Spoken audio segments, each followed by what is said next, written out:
People sometimes ask me why build a yoga and recovery program? What is the benefit? Why do this? And what I tell them is, when I turned 20 years sober, I went to pick up my 20-year chip. The guy who handed me that chip said, "Congratulations, you're 1 in 1,000.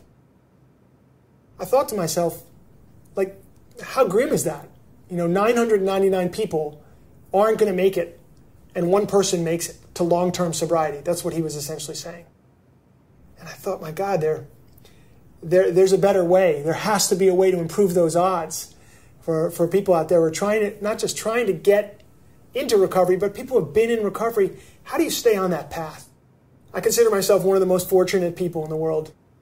I was able to find the amazing program of the 12 steps and to overcome acute addiction. What I did not find were ways that I could more effectively live my life and get over some of the other kinds of addictions that I was still dealing with. I still was living in the energy of addiction, even in my recovery. How do I get beyond the energy of addiction to what I would call true recovery? And the answer came for me through the path of yoga. Yoga helps you build the capacity to move the issues out of your tissues. Stuck emotional energy and trauma in the body keeps you stuck in the past. Yoga moves those energies through and liberates you so you can become fully present. And all those years of recovery, which were amazing, and I was overcoming acute drug addiction, those were wonderful years, but I needed something more, and I found it. There are practices that exist that will make your recovery stronger, that will stack the odds more in your favor to stay on that path, that will prevent relapse from happening, and it will help you to build a fulfilling, sweet life.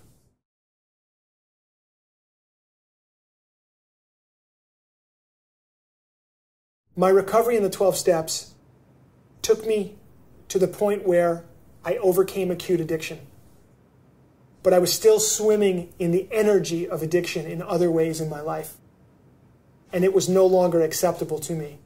And the way the universe made that clear to me was it took away my ability to move. I developed a debilitating back condition. I could no longer walk without pain. It got worse and worse and worse. I tried everything I could to get over it. More yoga, no yoga, trainers, massage therapists, chiropractors, anything I could get my hands on. And I was still sick. I started to feel like maybe this was it. Like at 35 years old, I was just not going to be able to walk and move freely anymore. It was a very frightening time for me. So one day, a friend comes to me and says, "Look, if you really want to heal your back, you need to go see this guy named Guru Prem." And I'm thinking, Guru Prem, Guru Prem. No, I'm not going to go see some guru. Like, I've been through all these people, all these things. I'm trying everything, but I'm not going to some guru. I can see the turban and the beard and the robes, the whole thing, and it's just not for me. So my friend says, "Okay, that's fine." Well, that night I went out to dinner with my wife, and there was a woman at the table next to ours, and we struck up a conversation. She had just moved to Los Angeles, and we asked, "Why? What brings you here?" She says, "Oh, well, I came here really to see this man named Guru Prem."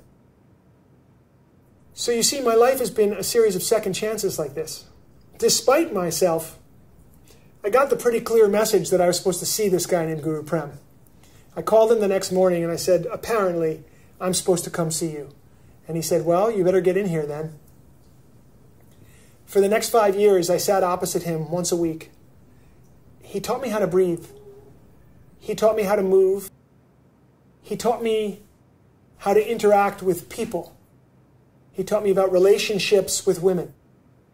He gave me a parameter for living my life in a way that made sense to me.